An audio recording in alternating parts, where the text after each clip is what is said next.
Morning all. So happy to be here actually for this first session as the head of procurement of Aston Martin. So yes, Scott, you pronounced it right. My name is Aurelien Faucheux. So I'm the new head of procurement of Aston Martin. I joined Aston 4 months ago now, and I'll go through this early stage of the transformation journey of procurement with you this morning. So just a bit of background. As Scott said, in fact, my background is engineering, so I was engineering by education.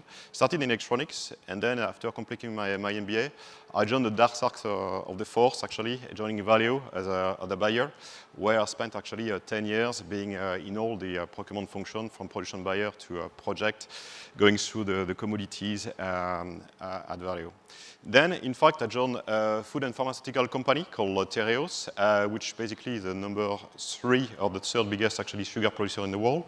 And the challenge in that company was to set up a complete purchasing organization, to start from scratch, from a wet sheet of paper, and basically to build this organization. And then I joined the Alliance, Renault, Nissan, Mitsubishi, being actually in charge of direct production purchasing for Nissan here in the UK, for the plants in Sunderland, and also leading the plant in Spain. And after that, then I joined Aston Martin 4 months ago. And you will know why Aston. Well, first of all, this company has a huge heritage since 1913. Obviously, it's a long history. It's a well-known brand, the biggest asset of this company. We got some iconic ambassadors. As you all know, actually, I think there is a new movie in the theaters this week, so welcome to you to actually watch this movie. But also, last but not least, the cars. The cars are fantastic. I mean, when you see any Aston Martin on the road, it's fantastic. You can hear, you can see, those cars are superb. This company is changing, and is actually changing quite at a rapid pace, and changing, in fact, quite fastly. So Aston is back in F1, first of all, and I think that's a major change for that company, in the sense that this is probably the best marketing asset we've got. 22 Grand Prix all over the world in a year, that's fantastic. Also, we are changing also the customer experience, the new digital platform, but also the new product. We've launched last year, in fact, the first SUV of Aston Martin, the DBX, and we have also launched a special edition of the current product, like, for example, the F1 edition of our product. So our products are basically built in 2 plants. Our main plant headquarters is in Gaydon, Warwickshire, actually, on the M40, where actually we're producing all the sports cars. And the second plant is in Wales, in Southampton, where in fact we are producing the DBX, so the SUV. The vision of the CEO, who came actually a year ago, is quite simple: to be the most agile and efficient luxury car manufacturer, in fact, in the world. So 2 keywords: agility, efficiency. And those 2 keywords actually are driving the procurement transformation as such. So this vision actually is the objective. So how do we reach this objective? So in terms of strategy, we've launched what we call the Project Horizon at a global level, and for that company, which is basically a major turnaround, which aims in fact, the rest of the business, including procurement, in order to get to the best practices, in order to have the state-of-the-art technology, and in order to increase actually the capability. And this strategy has been deployed through all the work streams, and we got today, in fact, defined 6 major, in fact, work streams, which are I am Aston Martin, so more engaged on the people side. We are revisiting, in fact, the portfolio strategy and cycle planning. The go-to-market also, how to reduce our lead time. The products, as I've said, in fact, we have launched, in fact, a number of new products. The also product development efficiency, and last but not least, the operational excellence. So procurement, obviously, is part of 3 of them: product, R&D, and operational excellence. And this journey, in fact, starts here from us. So when it comes to procurement transformation, as Ninon said before, I think if we don't get the basics right, then you cannot do it. So the basics for us are processes, training, and tools. So over the last 4 months, what we've done actually at Aston is that we've made sure that the processes were in place, that the training were in place, and that the tools are being developed. So as for example, the processes, we've reestablished some kind of governance when it comes to the KPI, when it comes to the objective. We've also, in fact, encouraged, and that's also something in the behavior, in fact, the cross-functional approach within the processes. And we also focused more and more actually on the supplier risk management, which is for us one of the key focus in those days. When it comes to the training, and that's probably also something that we've increased quite a lot, we also value, in fact, our guys. And in my team, actually, we've assessed which are the training that actually our guys need in order to elevate their skill set and their competencies, having some short-term actually training done, and having actually some long-term actually training plan for each and every single of them. And the tools, the tools, we are also investing in a new ERP system that we launch in 2022. And part of the ERP, obviously, will impact and will offer us some opportunities when it comes to the procurement.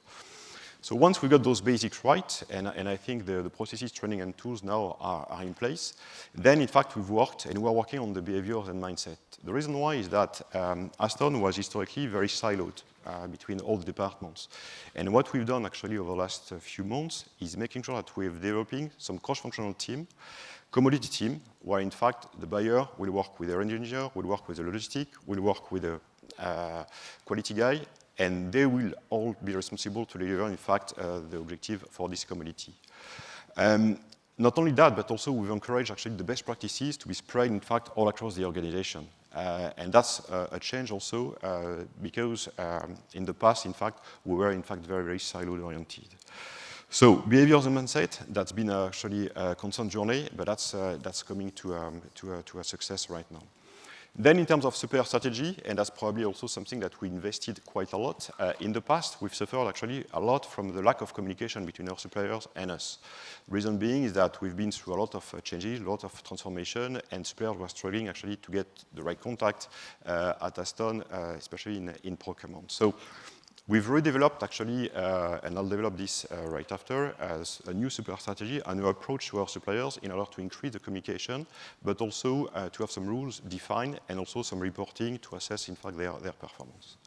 And last but not least, we have a vision for the procurement, and all the team now is going, in fact, towards this vision, being to be efficient, to be agile, and basically to be coordinated procurement department, working all across actually the department within Aston Martin. So this is, in fact, our journey, and that's why, in fact, we like a procurement to grow. When it comes to the procurement transformation as such, we've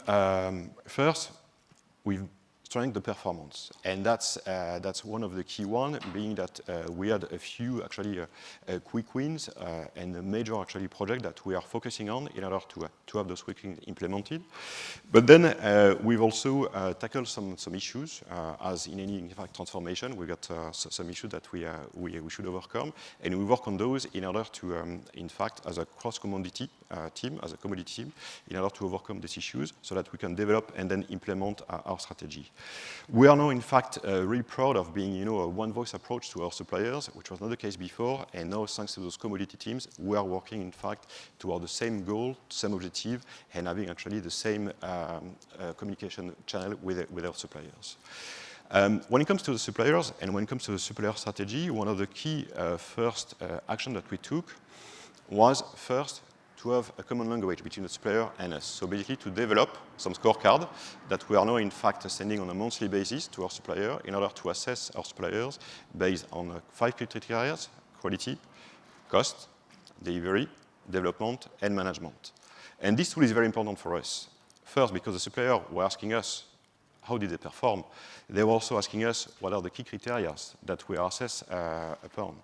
And then it's a way also for us to engage a discussion with the suppliers, especially during now the management meeting that we've implemented. The second actually aspect of it is that we are now revisiting the terms and conditions. So instead of having those pages of terms and conditions, we've now split terms and conditions, indirect, direct, and now in fact we're working to simplify in fact our terms and conditions on direct procurement, which is something also that the suppliers were asking us for. The third aspect is when it comes to partnership. Instead of being very short-term oriented and asking for the cost reduction by tomorrow, we are in a phase of basically transforming our approach to the suppliers, basically reducing our supplier panel, but working with partners, suppliers that will be able to deliver across commodities or commodities and services. And I think that's a key change in our approach to the supplier, since actually we move from a supplier to customer relationship to a more partnership relationship between them and us at Aston. So how does it come into play? Well, for example, a supplier can deliver us a commodity plus a service, which is kind of new, especially in automotive. And last but not least, and thanks to those partnerships, we are getting actually more and more ideas, more and more innovation from our suppliers, because in automotive, actually the tier ones have got a lot of innovation that they're working on and that can benefit actually the OEMs, and we're actually collecting those innovations. So we have now implemented some tech forum during which actually the suppliers are coming with their innovation, with their new ideas, so that we can have a proper exchange and then work on the new innovation that then will be implemented in our cars.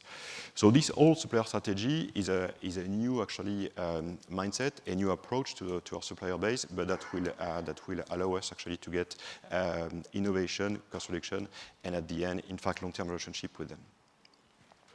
So if I'd like to summarize where we are coming from at Aston, so we are in fact an organization, decentralized organization in 2 plants. Now we have re-centralized it in 1 plant, the procurement function.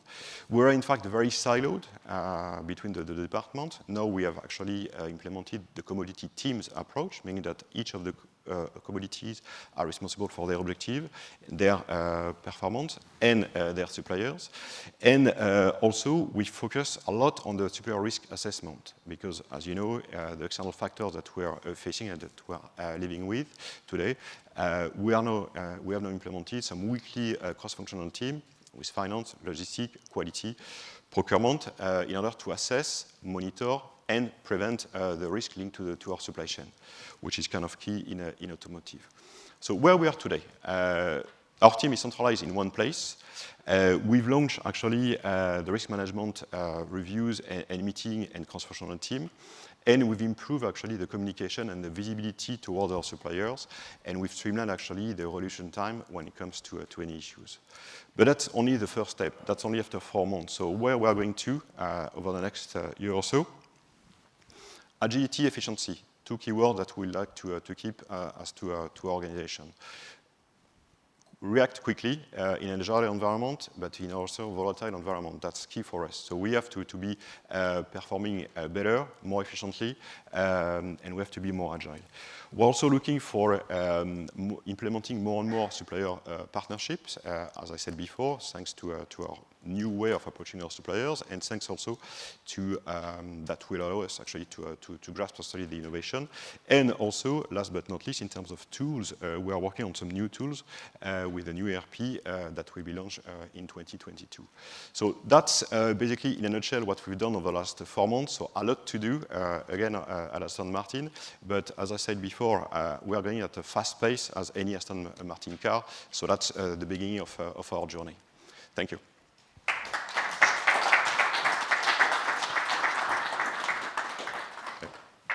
Thank you, Aurelien.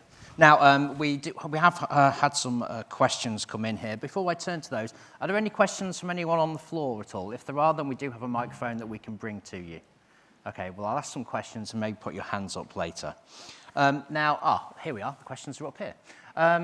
So taking the one from the top there, is supply chain disruption affecting a luxury marque like Aston Martin? I mean, we hear lots of stories about how it's impacting mass-produced vehicles, should we say, or car manufacturers, but how does it affect a luxury marque? Yeah, so that's one of the key priority when I joined Aston Martin was to focus first on people, on the team, but the second priority was to better actually monitor, assess the supplier risk, because it goes without saying, but the external factors, we are speaking every day about raw material, we are speaking about semiconductors, we are speaking about COVID.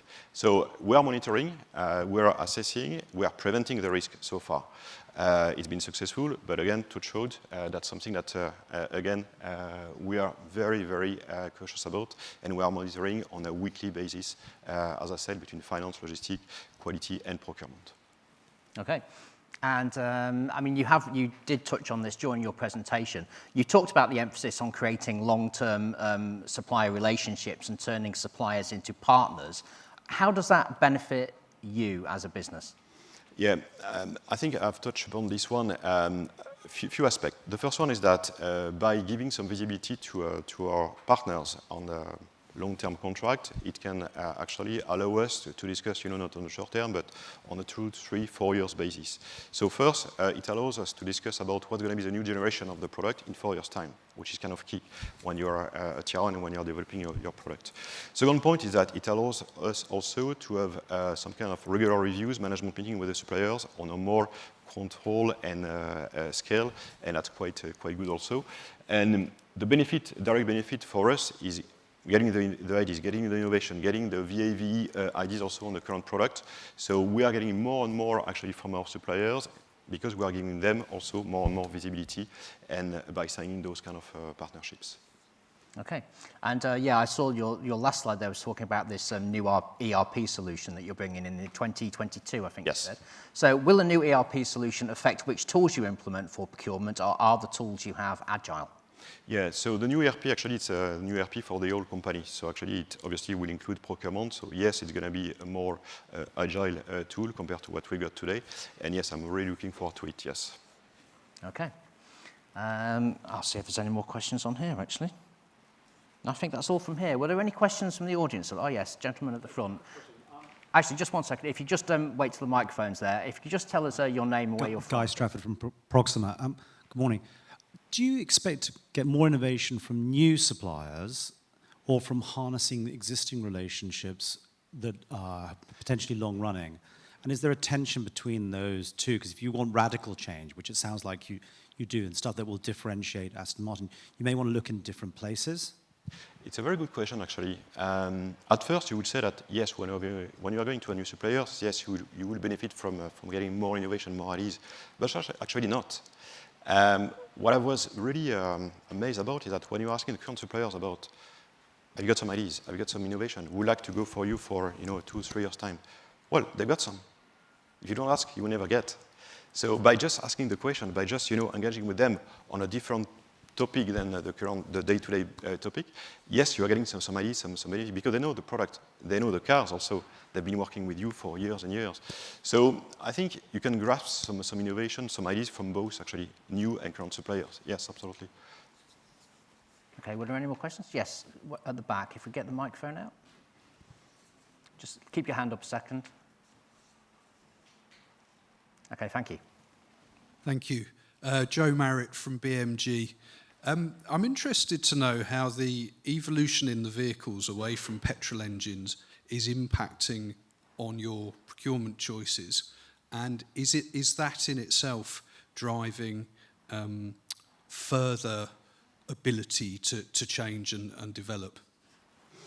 Yeah, it's a good question. So I will not talk specifically about the change from ICE engine to the rest, but what I can see in automotive overall is that there is a change from a pure commodity buyer, where you are buying in fact your commodity, let's put your screw, to a more kind of service contract-oriented kind of buyer. So meaning that you are buying a commodity and a service around.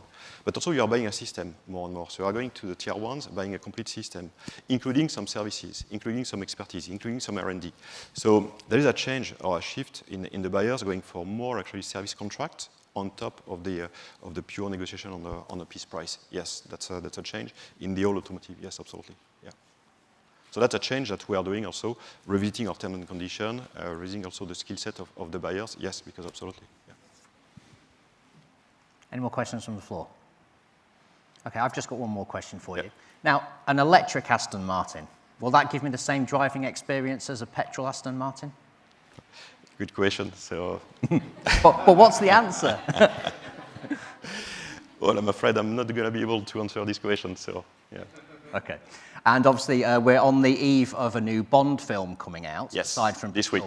Exactly, this week. So what kind of uptick do you see in sales, presumably, when a new Bond film comes out?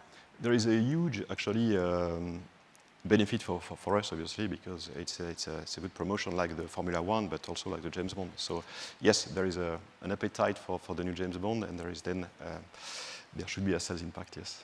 I'm sure. Well, it's been a long time coming, hasn't it, that Bond film? So, yeah, let's hope exactly. It does translate into some extra sales. There are no more questions up there. So, thank you, Aurelien. Thank you.